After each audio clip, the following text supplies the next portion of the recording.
अस्सलामुअलैकुम, welcome to another blog.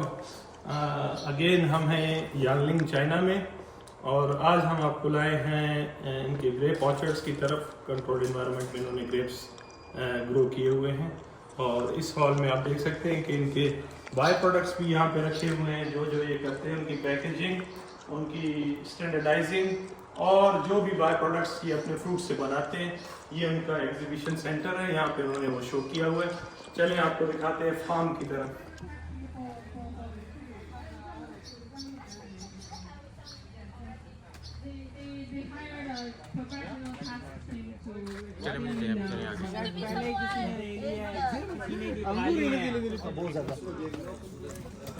हाँ, Original from Japan.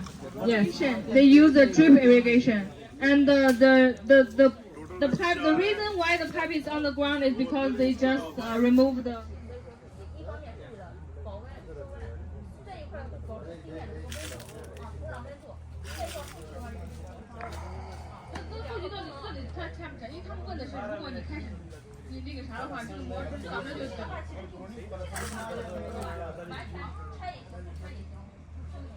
This mulch is placed is because in March to keep because in that time the temperature is low to make sure. जी उमेर भाई, जी अस्सलाम वालेकुम। आज हम यंगलिंग international farm पे मौजूद हैं, जहाँ इनका हाईटेक जो है ना फार्म है और यहाँ पर इनकी डिफरेंट प्रोडक्ट्स हैं लाइक ग्रेप्स है। यहाँ पर ये फिग ग्रो करते हैं, ठीक है। उसके अलावा ये पोमग्रेनेट भी यहाँ पे होता है और भी काफ़ी प्रोडक्ट इनकी हैं। ये सब जो हम मौजूद हैं, ये ग्रेप्स का आप देख रहे हैं ऑर्चर्ड है, वाइन यार्ड है इसको कहते हैं, ठीक है। और इसकी स्टडी को विटीकल्चर कहते हैं। ग्रेप्स जो बेसिकली ये जो है ना, ये भी टेम्परेट रीजन जैसे हमारे पंजाब में पोटोहारी जो रीजन है वहाँ पर बड़ा अच्छा ग्रो होता है, ठीक है। इसके लिए भी ऑप्टिमम टेम्परेचर ये है ना, ये 35 to 30 ये होना चाहिए। बलूचिस्तान में भी है। जी बलूचिस्तान में भी है। और इसके क्या कहते हैं, ह्यूमिडिटी जो है ना, अगर बहुत ज़्यादा ह्यूमिडिटी बढ़ जाएगी जैसे 70-80 तक, तो इसमें फंगल डिजीज़ का बहुत ज़्यादा चांस होता है, जिसकी वजह से फ्रूट की क्वालिटी ख़राब होती है। तो इसको इन्होंने ये देखिए लेआउट देखिए, इन्होंने ये 5 कलर की इन्होंने वायर्स लगाई हुई हैं। एक ये मेन ब्रांच है, ये मेन वायर है, ये आप देख रहे होंगे कि ये मेन ब्रांच है, ठीक है। ये मेन स्टेम है, ये प्लांट है। प्लांट के बाद ये देखिए इन्होंने यहाँ से एक ब्रांच दी हुई है, बहुत ज़्यादा डेंस नहीं बनाया हुआ। उसके अलावा ये मेन वायर है, इसको इन्होंने सारा दिया हुआ है, सपोर्ट दिया हुआ है। उसके अलावा यहाँ से 7 आ जाए, ये सेकंड है, ठीक है, क्योंकि ये इसकी जो ना वाइन होती है, ये जा रहा होता है, इसकी पूरी ब्रांच जा रही होती है। उसके बाद ये है, ठीक है। हमेशा इसकी थोड़ी सी बायोलॉजी की बात करें तो हमेशा जो है ना, ये न्यू ब्रांच जो है ना, जो नए साल की ब्रांच होती है उसके ऊपर फल देता है। जैसी नई ब्रांच निकलेगी यहाँ से, इसकी क्या कहते हैं, डिफरेंट होती हैं आगे ब्रांचेस निकल रही हैं जिन्होंने फल देना है। लेकिन ये फ्रूट की क्वालिटी में कॉम्प्रोमाइज नहीं करते। ये आप देख रहे होंगे कि सिर्फ एक बंच रखा हुआ है, एक शाख पे, सिर्फ पूरी शाख पे सिर्फ एक बंच है। अगर आप ये कैमरा मैन दिखाए ना आगे भी, ये तो आप देख रहे हैं कि जो फ्रूटिंग हुई है वो एक ही रो पे हुई है। ये देखें, इसका मकसद क्या है, इसकी थिनिंग करते हैं ताकि पूरे पौधे की इस ब्रांच की जो खुराक है, जो पानी है, वो इस बंच को मिले, ताकि इसकी ये देखिए साइज देखिए, ताकि साइज अच्छा हो, इसकी अपीयरेंस अच्छी हो, इसमें मिठास हो, ये सारी चीज़ें देखिए। क्योंकि इंटरनेशनल जो लेवल है, जो क्वालिटी उसको स्टैंडर्ड है, उसके मुताबिक जो है ना इसको अब ट्रीट किया जाता है। उसके अलावा ये देखिए इन्होंने कट किया हुआ है, ये ओल्ड ब्रांच है, इसको कट करके एक खास किस्म का बॉडियो मिक्सचर बनाते हैं, पाकिस्तान में बहुत इस्तेमाल होता है। ये अवॉइड करते हैं कि जो फंगल डिजीज़ हैं वो इस पर पेनिट्रेट ना करें, प्लांट के ऊपर स्ट्रेस ना आए, बायोलॉजिकल या एबायोटिक या बायोटिक स्ट्रेस ना आए। उसके अलावा पानी के निज़ाम के लिए ये देखिए इन्होंने रेस बेड बनाया है और टोटली ये कोई फ्लड का निज़ाम नहीं है और टोटली ड्रिप इरीगेशन लगी हुई है थ्रू आउट एंड तक जो है ना, इसकी ड्रिप इरीगेशन लगी हुई है। और इसके अलावा इसकी जो प्रूनिंग करते हैं, ये सर्दियों के मौसम में प्रूनिंग करते हैं और अप्रैल में जाके इसकी जो है ना, ये फ्लावरिंग और फ्रूटिंग स्टार्ट हो जाती है। अच्छा मेरे भाई, मेरा ये क्वेश्चन है कि प्रूनिंग की आपने बात की कि आप जितना भी फ्रूटिंग देख रहे हैं ना, तो वो एक ही लेयर में आप देख रहे हैं जी। तो ये क्या शिफ्ट होता रहता है ईयर बाय ईयर फ्रूटिंग के हिसाब से? जैसे कि अब इस हम देख रहे हैं कि इस ब्रांच पे लगा हुआ है, तो आप आफ्टर दिस ये क्या शिफ्ट होता जाएगा इस जी तरफ? जी बिल्कुल शिफ्ट होता जाएगा। ये इसको काट देंगे, ये खत्म हो जाएगा। अच्छा। इसको जब ये मैच्योर हो जाएगा यहाँ से इसको काट देंगे, फिर आगे ये देखें, हाँ, ये आगे जो है ना ये बड, ये बड आप देख जी, रहे हैं जी, यहाँ जी, पे जी। आएगा।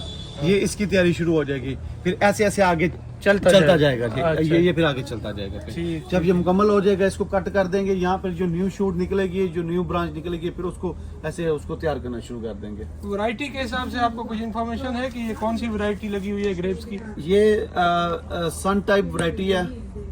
सनलाइट रोज। सनलाइट रोज इसकी ये Sunlight खास किस्म की वैरायटी है। चाइनीज वैरायटीज हैं। चाइनीज ये वैरायटी। जापान से इंपोर्ट की हुई है। अच्छा, जापान जापान से की, हाँ। इंपोर्ट किया हुआ है। और ये देखें, ये भी ग्रेप्स की वैरायटी है। चेक करें आप, इसका कलर देखें। ये वाकई अभी तक तो ये उसमें है अपना डेवलपिंग इसके ऊपर देखें बोटाइरस एक बीमारी होती है, वो इसके ऊपर लगती है। इसके अलावा इसके ऊपर पोड्री मिल्ड्यू को बहुत हमला होता है, ठीक है, जिसकी वजह से जो है ना ये पोड्री बन जाती है। इंसेक्ट का बहुत ज्यादा हमला होता है। ये माशाल्लाह बहुत अच्छी इन्होंने इसकी मैनेजमेंट की हुई है। जी मुराद भाई, इरिगेशन के बारे में बताएं इस ग्रेप फार्म की। जी, इस ग्रेप फार्म में जो इरिगेशन मेथड है वो ड्रिप इरिगेशन से होती है। इंटीग्रेटेड ड्रिप लाइन लगी हुई है। इंटीग्रेटेड ड्रिप लाइन का मतलब ये होता है कि इसमें जो ड्रिपर होते हैं वो पाइप के अंदर इंटीग्रेटेड होते हैं, तो वो लगे हुए हैं। बाकी सॉइल मॉइस्चर को कंजर्व करने के लिए यहाँ पे मल्चिंग भी हुई है, ताकि सॉइल मॉइस्चर जो है वो ज़्यादा देर तक जो है वो कंजर्व रहे। ये प्लास्टिक मल्चिंग हुई है, तो इसमें देखें जो है सॉइल मॉइस्चर जो इवापोरेशन लॉसेस है वो उन्होंने कंट्रोल कर दिए हैं। अभी आप और ये इसकी बाहर वजह की से सॉइल को आप देखेंगे बाहर ड्राई है और अंदर आप जो है देखेंगे आपकी तो soil वो वेट है। वो वेट है। ठीक सही, है, ये सही। मल्चिंग हुई है, प्लास्टिक मल्चिंग। ठीक ठीक ठीक। उसके अलावा क्या इरिगेशन क्या हुआ है, मेथड है इनका? इरिगेशन मेथड इनकी है ड्रिप इरिगेशन लगी हुई है। ये जो ड्रिप लाइन इन्होंने लगाया हुआ इंटीग्रेटेड ड्रिपर लगे हुए हैं इसमें। सही सही ठीक है, सही। ये ड्रिपर इसके अंदर ड्रिप वो इंस्टॉल कर दिए हैं।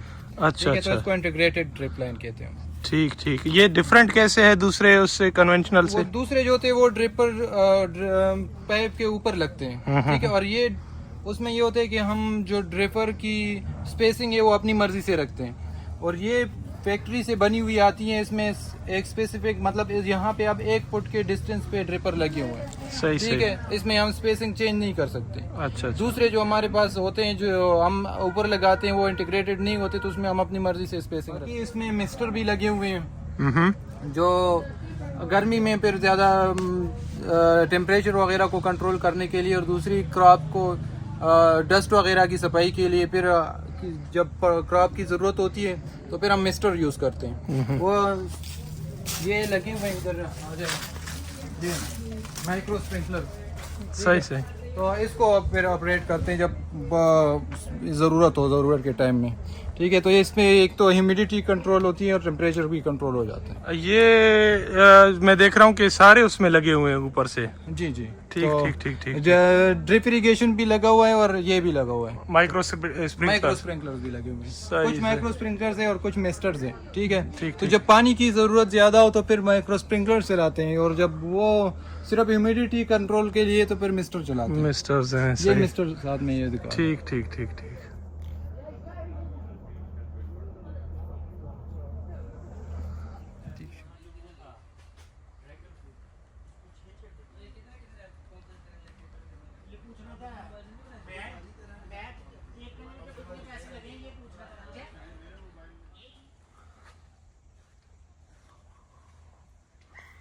अच्छा, तो आप जैसा कि देख रहे हैं कि दोनों तरफ जो है इन्होंने अपने कंट्रोल शेड्स लगाए हुए हैं, और ये एरिया जहाँ पे मैं घूम रहा हूँ इस वक्त, ये इन्होंने इसको एज अ रिक्रिएशनल एक कॉरिडोर भी बनाया हुआ है, जहाँ पे आप पिक्चर्स ले सकते हैं। आगे चेयर्स लगी हुई हैं, सिटिंग एरिया है, झूले हैं।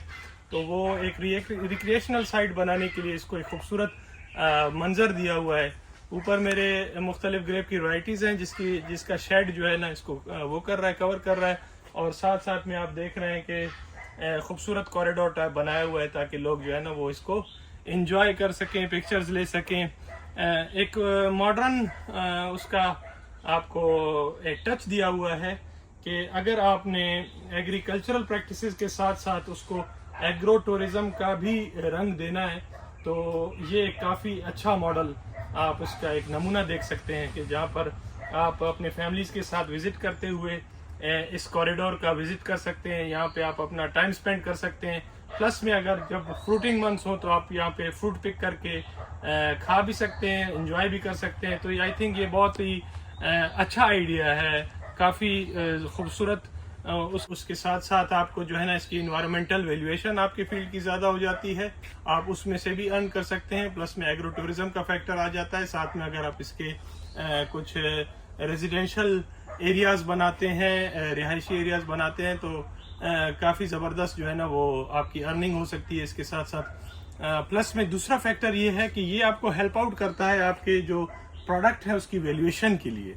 जब आप इस तरह के इन्वायरमेंट क्रिएट करते हैं अपने फार्म्स पे, तो आपका जो प्रोडक्ट है वो डेमोन्स्ट्रेशन के लिए ऑटोमेटिकली आगे आता है और उसकी वैल्यूएशन जो है वो ऊपर आती है। प्लस में इसके साथ हमने देखा कि इन्होंने अपने जोन्स बनाए हुए हैं जहाँ पे ये अपनी स्टैंडर्डाइजिंग और पैकेजिंग पे जो है ना वो ख़ास तवज्जो देते हैं, जिसकी वजह से जो इनकी प्रोडक्ट की वैल्यू है वो ऊपर जाती है और ग्रेड हाई ग्रेड की तरफ जाता है। तो नाजरीन, ये था आज का हमारा व्लॉग विनयार्ड के ऊपर, अंगूर के ऊपर। आपने देखा कि कैसे एग्रीकल्चरल प्रैक्टिसेस को जो है हम प्रिसिशन की तरफ लाते हैं, इनपुट्स का इस्तेमाल जो है वो कैसे किया जाता है। प्लस में जो एग्रो टूरिज्म का जो फैक्टर है वो यहाँ पे इम्पोर्टेंट है, जो मैंने आपको एक्सप्लेन किया कि आप अपनी जगहों को ऐसे खूबसूरत बना सकते हैं कि वो जो है आगे के आपके उसके लिए इनकम में इजाफा भी करती है और साथ साथ आपको अपनी एग्रीकल्चरल प्रोडक्ट्स के अलावा आपको टूरिज्म से भी कमा के देती है। तो उम्मीद है कि आपको आज का व्लॉग जो है वो पसंद आया होगा और जो भी आपके क्वेश्चंस हैं वो हमें कमेंट में ज़रूर बताइए, हम अपने एक्सपर्ट से आपको उनका आंसर देंगे। और इसके साथ साथ हमें यांगलिंग चाइना से दीजिए इजाज़त इस व्लॉग तक के लिए और मिलते हैं आपसे अगले व्लॉग में इंशाल्लाह। Thank you.